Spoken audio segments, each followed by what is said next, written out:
ठंडी हवा में कांपती हुई वो दिसंबर की रात थी। पूरा कस्बा नींद में डूबा हुआ था, मगर रेलवे स्टेशन के पास बनी चाय की एक छोटी सी दुकान अब भी खुली थी। वहीं बैठा था रवि, लगभग 28 वर्षीय, एक साधारण सा युवक, जिसके चेहरे पर बेचैनी और सोच का मिलाजुला भाव था। उसने जेब से पुराना पर्स निकाला और उसमें रखी एक तस्वीर को नजरों से चिपका लिया। तस्वीर में एक लड़की मुस्कुरा रही थी, अनुष्का, रवि की मंगेतर, जो अब बस यादों में थी। कहीं न कहीं कुछ तो गलत हुआ है, रवि ने खुद से बुदबुदाया। रवि और अनुष्का की मुलाकात एक एनजीओ के कैंप में हुई थी।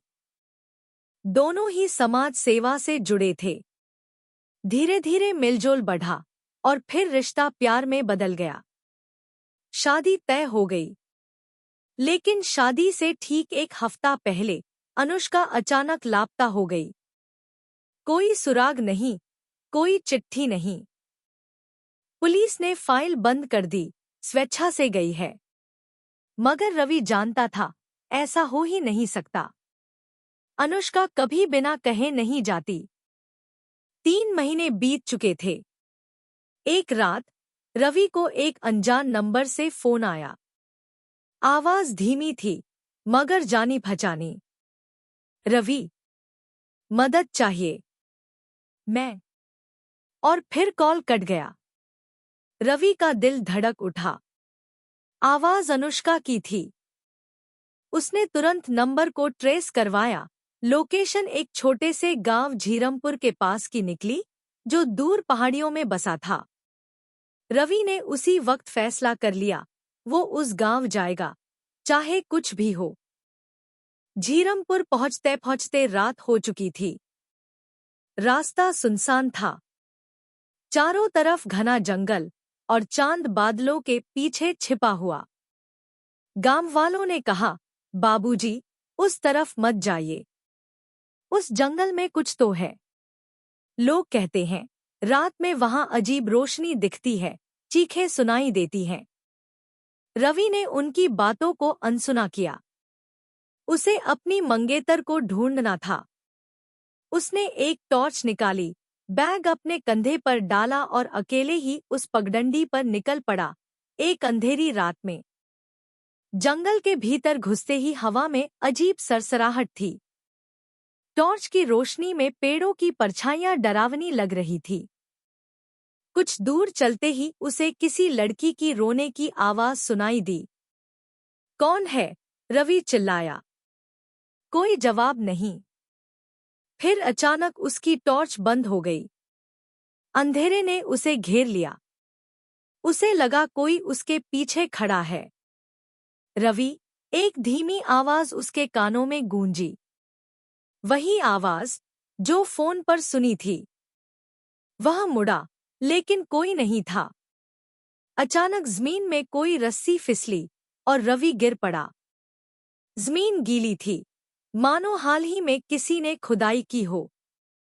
उसे कुछ चमकता दिखा, एक चांदी की चूड़ी। वह चूड़ी अनुष्का की थी।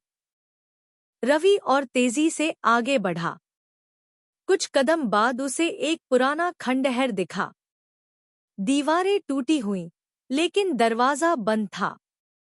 वह धीरे से अंदर घुसा। भीतर जलती मोमबत्तियां थीं और कुछ अजनबी लोग, सफेद कपड़ों में, नकाब पहने।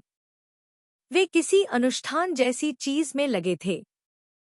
और बीच में जमीन पर बेहोश पड़ी थी अनुष्का। रवि का दिल दहल गया। उसने तुरंत फोन निकालकर रिकॉर्डिंग शुरू कर दी। लेकिन तभी पीछे से एक हाथ उसके मुंह पर आ पड़ा। किसी ने उसे पकड़ लिया। रवि को एक अंधेरे कमरे में बंद कर दिया गया। एक नकाबपोश आदमी उसके पास आया और बोला, तू यहाँ क्यों आया, रवि? रवि चौंक गया। तुम मेरा नाम जानते हो? उसने नकाब हटाया। अनुष्का का चाचा, सुरेश। मैंने ही उसे बचाया था, सुरेश बोला। वो लोग उसे बलि के लिए ले जा रहे थे। तांत्रिकों का गिरोह है ये। लेकिन पुलिस का हिस्सा भी शामिल है। कोई कुछ नहीं करेगा। फिर तुम यहाँ? रवि ने पूछा। मैं अंदर से इन्हें खत्म करना चाहता हूँ और तुम मेरी मदद कर सकते हो। रवि और सुरेश ने मिलकर एक योजना बनाई। अगली रात तांत्रिकों की बड़ी पूजा थी। रवि ने अपनी रिकॉर्डिंग को गांव के एक युवा लड़के के जरिए शहर की मीडिया तक भिजवाया। रात हुई, पूजा शुरू हुई। अनुष्का को फिर से जमीन पर लिटाया गया।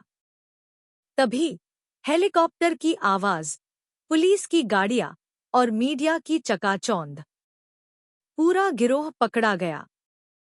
सुरेश भी गिरफ्तार हुआ, लेकिन उसने कहा, मैंने जो किया सिर्फ उसे बचाने के लिए किया। अनुष्का को अस्पताल में भर्ती कराया गया। उसे मानसिक और शारीरिक रूप से गहरी चोटें आई थी, लेकिन रवि का साथ उसकी सबसे बड़ी दवा थी। कुछ हफ्तों बाद वह ठीक हो गई। रवि ने उसका हाथ थामते हुए कहा, अब कोई अंधेरी रात नहीं होगी, वादा है। अनुष्का की आंखों से आंसू बह निकले, मगर इस बार वो आंसू डर के नहीं, राहत के थे। रवि और अनुष्का ने शादी कर ली। उन्होंने एक नया जीवन शुरू किया, डर और अंधकार को पीछे छोड़कर। लेकिन उस अंधेरी रात की यादें उनके जीवन की सबसे बड़ी परीक्षा थी, जिसने उन्हें तोड़ने की कोशिश की पर मजबूत बना दिया। अंधेरी रातें हमेशा स्थायी नहीं होती। अगर आपके पास हौसला और सच्चा प्यार हो तो सुबह जरूर होगी। अगर आपको यह कहानी पसंद आई हो तो इसे लाइक करें, शेयर करें और हमारे साथ जुड़ने के लिए सब्सक्राइब करें।